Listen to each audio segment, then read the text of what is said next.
नमस्कार, मैं धर्मेंद्र कुमार प्रगति क्लासेस के YouTube चैनल में आप सभी का बहुत बहुत स्वागत है। बात करेंगे वर्दी वाला टेस्ट सीरीज क्रमांक 6। अग्निवीर परीक्षा के लिए टेस्ट सीरीज चल रही हैं, तो देख लेते हैं। पहला प्रश्न है, भारतीय पुरातत्व का जनक किसे कहते हैं? तो भारतीय पुरातत्व का जनक कहते हैं अलेक्जेंडर कनिंघम को। ठीक है, अलेक्जेंडर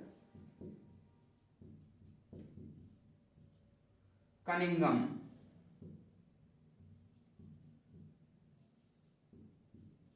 इन्हें भारतीय पुरातत्व का जनक कहा जाता है क्योंकि 1861 में इन्होंने 1861 में भारतीय पुरातत्व सर्वेक्षण की स्थापना की थी। पहली बात तो यह है कि जो ASI है, भारतीय पुरातत्व सर्वेक्षण, इसकी स्थापना की थी और ये पहले महानिदेशक भी थे, प्रथम महानिदेशक भी रहे।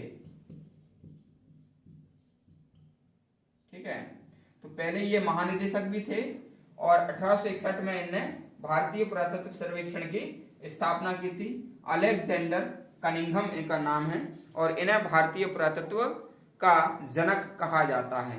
पुरातत्व क्या होते हैं? जो प्राचीन चीजें होती हैं ना, उनकी खोज करना पुरातत्व के अंतर्गत आता है। अगला प्रश्न है हमारा, सिंधु घाटी, सिंधु सभ्यता के लोग कांस्य किससे बनाते थे? तो जो सिंधु सभ्यता है वह जो कांस्य बनाते थे, कांसा और तांबे से बनाते थे, नहीं, तांबा और टिन से बनाते थे। देखो, सिंधु सभ्यता के लोग कांसे की धातु, तो कांसा क्या है? कांसा जो है ना, वह मिश्र धातु है।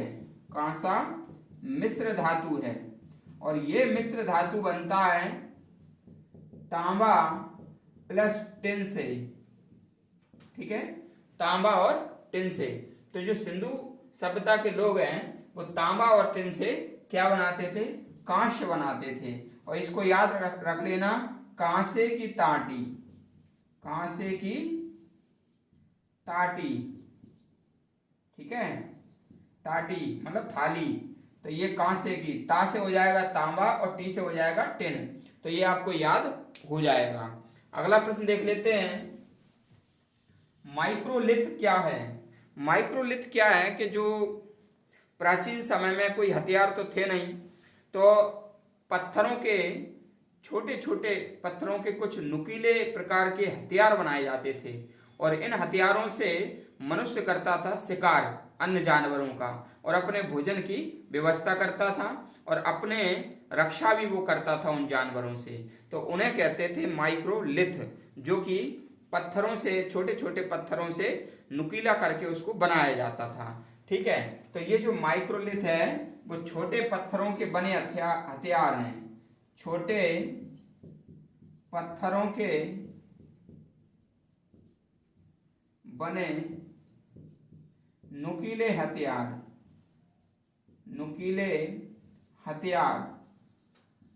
ठीक है, इन्हें कहते थे माइक्रोलिथ, इन्हें कहते थे माइक्रोलिथ। अगला प्रश्न देख लेते हैं, मोहनजोदड़ो का अर्थ क्या है? तो मोहनजोदड़ो का अर्थ है सिंधी भाषा में मृतकों का टीला। ठीक है, मोहनजोदड़ो का अर्थ, मोहनजोदड़ो,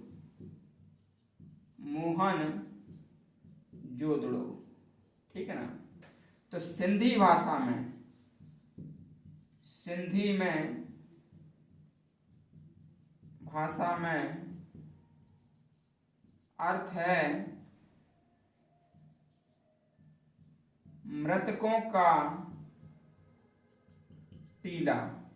ठीक है ना, इसका अर्थ है सिंधी भाषा में मृतकों का टीला। और ये जो मोहनजोदड़ो है ना, मोहनजोदड़ो, वह सिंधव सभ्यता में, ठीक है ना, ये एक स्थान था जैसे कि हड़प्पा था और मोहनजोदड़ो था। तो मोहनजोदड़ो ये पाकिस्तान के सिंध प्रांत के लड़काना जिले में है, जिले में है। ठीक है ना। इसको कैसे याद करेंगे? लड़काना जिला, मोहन, मोहन क्या है? लड़का ही है, तो ये लड़का से हो जाएगा लड़काना जिला। मोहन कैसा है? मोहन लड़का, लड़के का नाम है, तो उसी से हो जाएगा लड़काना जिला। तो पाकिस्तान के सिंध प्रांत के लड़काना जिले में ये है। ठीक है। और इसकी जो खोज है, मोहनजोदड़ो की जो खोज है, खोज वह की थी, हड़प्पा की तो की थी दयाराम साहनी ने। ठीक है ना। और मोहनजोदड़ो की खोज की थी राखल दास बनर्जी। तो राखल दास बनर्जी ने 1921 में, 1922 में, 21 में तो हड़प्पा की हुई थी, खोज की थी, खोज की थी। ठीक है ना। तो दो चीजें आप याद रख लेना, मैं आपको बता देता हूं। पहले तो ये मोहनजोदड़ो है, ये सिंधी भाषा में इसका अर्थ होता है मृतकों का टीला। पाकिस्तान के सिंध प्रांत के लड़काना जिले में है, क्योंकि मोहन क्या है? लड़का है। खोज इसकी राखल दास बनर्जी ने। तो खोज, अब मोहन क्या है? श्री कृष्ण जी को भी कहते हैं। और ये श्री कृष्ण जी ने जब पर्वत उठाया था तो सबको अपने नीचे रख लिया था, पर्वत के नीचे रख लिया था। तो मोहन रख, रख यानी कि मोहन राखल दास बनर्जी, रखल सबको रख लिया, तो मोहन राखल दास बनर्जी। ठीक है, ऐसे याद हो जाएगा। और ये मोहनजोदड़ो है, ये सिंध, ठीक है ना, सिंध नदी पर है, सिंधु, सिंधु नदी पर है। ठीक है ना, ये याद रख लेना। अगला प्रश्न देख लेते हैं इसमें।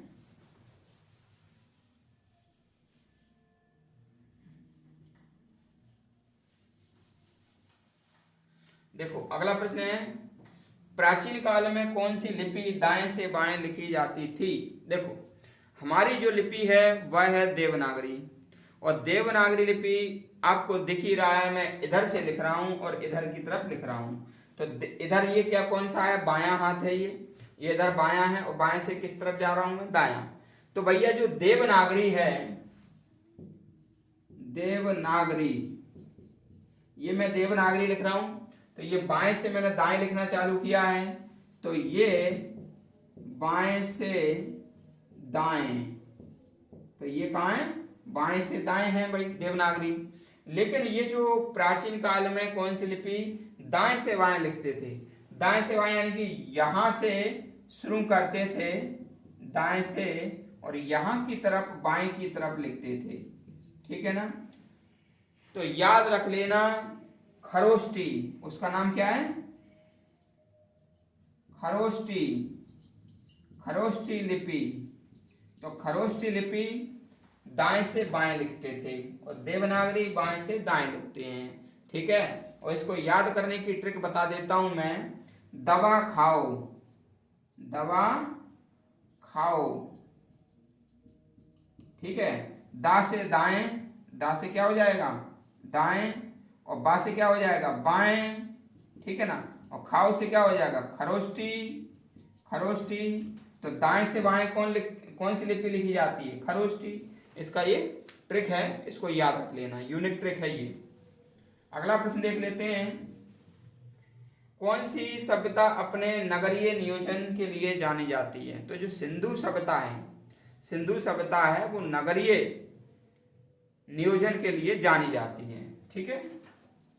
सिंधु सभ्यता